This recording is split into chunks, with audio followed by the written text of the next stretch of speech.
A citizen I stand with my nation. मैं as a person of course long term peace और harmony रख चाहती हूँ कि यही रहे, शांति अमन बने रहे। लेकिन अम, अगर आपके साथ गलत होता है तो चुपचाप सहना भी सही नहीं है, पर्सनल लाइफ में हो या देश का सवाल हो। और देश के साथ ऑफ कोर्स मैं हूँ, और मैं बहुत I am very proud as an Indian. And मैंने ओपनली इस बात को कहा है, क्योंकि टेररिज्म एक प्रॉब्लम रही है हमारे लिए, और it's just been high time कि हमने उसे टॉलरेट किया है।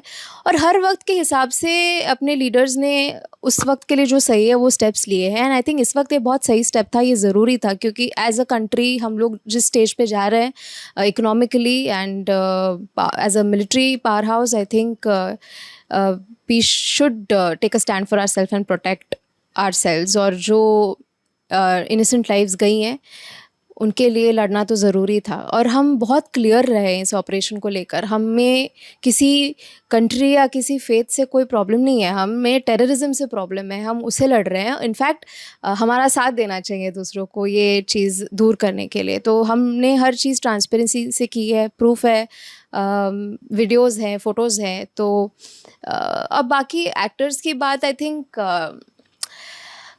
अपना अपना चॉइस भी है। लेकिन कभी कभी ये भी मैं सोचती हूँ कि चुप रहना भी एक तरीके से एक स्टैंड लेना ही होता है। लेकिन अगर आपको किसी चीज़ के बारे में सही से पता ना हो और आप फिर भी बोल रहे हो तो वो भी गलत होता है। तो मिस इन्फॉर्मेशन स्प्रेड करने से अच्छा आप चुप रहें।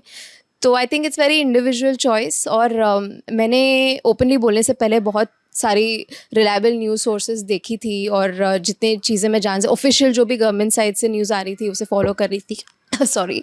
सो उस हिसाब से I think I am kind of happy about the way news has been spread. Of course जो मिस इन्फॉर्मेशन थी कुछ कुछ गलत है, और दूसरी जगहों से जो आ रही थी वो तो और भी गलत थी। लेकिन आई am very proud of my country and I stand with my nation.